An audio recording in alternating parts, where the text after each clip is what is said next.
Wolfman is directed by Lee Whannell and stars Christopher Abbott, Julia Garner, and Matilda Firth. Set to be part of the Universal Monsters universe, it became a standalone movie after the whole UMU idea was abandoned. Originally linked to Ryan Gosling as writer and star back in 2023, he dropped out of the project, but is still here as producer. Fresh out of the cinema screening, what did I think? I've just seen Wolfman. And it's a Blumhouse film. Blumhouse and Universal are kind of going through those ye olde horror films from many, many years ago. I think we had The Invisible Man quite a long time ago now. And now we've got this, Wolfman. And I think there's been a couple of others as well, which I might put up on the screen because I can't remember what they were. So yeah, it's part of that kind of Universal Monsters thing. And does it work? I think it kind of does. I mean, Blumhouse is an interesting studio because they release decent mid-range movies. And I would say that this is probably one of those decent mid-range movies. It's good. This is a good movie, a solid movie, in fact. Dark, moody study on family and also a study on, well, turning into a werewolf. Let's get out of here and let's go through Wolfman together. We can decide whether it's worth you going to see or not. Where am I today? I'm back in that glorious kind of independent cinema, which, if you recall, I went to see Heretic in last year or whenever the hell it was out. So I'm back again and I've just seen Wolfman. I'm not going to take it too seriously. I was sitting there and I was trying to read into it. I was trying to look deep into this film. And about halfway through, I thought, just relax. Just let it take you. Go with it. Enjoy. See where this goes from a visceral point of view. And I wasn't disappointed by that. I mean, it's got some tense moments. It certainly does. And I think the performances are really good. You know, the start of the film is actually quite creepy. The sound design is great. And it really kind of, it does amp up the tension quite a lot, to be fair, especially at the beginning. We start off in New York, in the city. Unusually, we've got Mother, she's a journalist.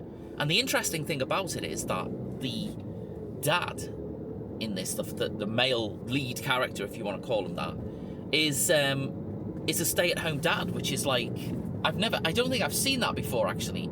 Certainly not in a movie where it's kind of just like a normal thing and it's just serious. Most stay-at-home dad stuff in movies is all like comedy bullshit, isn't it? You know, where it's like, oh, look at the man staying at home, ha ha ha, isn't that funny? And the relationship between the dad and the daughter, the bond is really strong. And the mother character who goes out to work in the day and does the business, so to speak, she's kind of, she doesn't have that same bond as the dad and the daughter do, which, you know, that's a kind of interesting dynamic. It's something that sort of made me think, they're having a go here. They're having a go. The family dynamic is really good as well. You know, there are problems between the couple. The daughter is kind of this switched on sort of, she doesn't put up with bullshit. If you can say an 11-year-old can be such a thing, she's a realist. You know, I like the characters. I don't dislike any of the characters, which is, we're off to a good start when you watch a film and you kind of root for the main characters. And that's all right. I'm there with that. I guess this whole thing revolves around Blake Lovell, because he is not only the dad, but also, well, I don't think it's not even a spoiler, is it? It's not a spoiler. He is also the Wolfman. He is the Wolfman. I have not seen this guy in anything else before, and if I have, I just don't recognize him. I mean, he's good in this. He plays a good dad character. He's balanced perfectly as a human being, and he's balanced imperfectly as a wolf man. I mean, it's a wolf. I mean, he's not a wolf, but he is a wolf man, and I suppose there is a difference, or there's certainly a difference here. You've got Matilda Firth. I don't know how old she is. She's like, I think she's 10 or 11, maybe 12, I don't know. But she's great. I mean, she is fab. We are in a world now where child actors are so good. Instantly comes to mind is the Florida Project. and the performance from the young girl in that, just really, really great. And there's loads of others which I can't remember right now because I can't remember anything. This film's got an equally great young person, child performance, and believable as the daughter, and believable as somebody who's freaked out by the events that follow. I can't complain about that. And then we got Julia Garner, who I last saw in a very, very understated and quiet performance in a really, really independent film called The Assistant. There's another movie which she's in called The Royal Hotel. Now, I can't remember if I've seen that or not. I really can't remember if I've seen that or not. And if I have, if it's the film I'm thinking of, then shit, that's an incredible film. Julia Garner's great. I mean, she is good, and she has to carry the rest of this film, obviously because of what happens to our Blake, you know? I think she balances that whole what the hell are we gonna do thing with the sort of needs to take charge thing. You can see that she's thinking, what the hell am I gonna do? I'm a fish out of water, so to speak, because I'm not used to this countryside thing, and I'm not used to being in the middle of nowhere. And this is literally like in the middle of nowhere. The film kind of revolves around this particular house and the sort of creatures that lurk around outside, and that kind of eeriness, which works really well. The eeriness, I think that's a really good way to describe this film, as eerie. Not scary, but eerie. It's very dark. We had this with Nosferatu, where it was really dark. But this kind of plays an interesting thing with that, because, it's dark and we can't really see what's going on, and you think to yourself, right, I can't see anything here.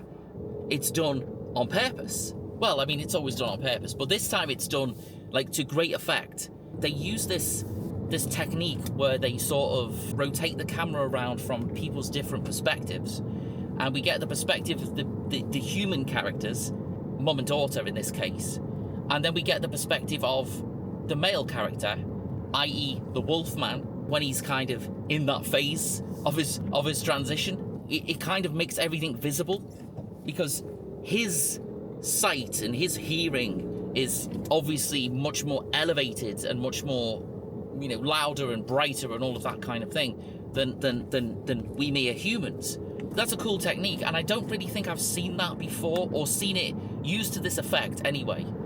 I'd say that the transformation stuff, if you think back to American Werewolf in London and how amazing the transformation was in that, especially for the time that it was made, that's quite shocking. Even now in 2025, it looks really gory and really horrific. And I wouldn't say that anything in this is as good as that in terms of horrificness, but certainly the special effects and the makeup effects and all of that are really good.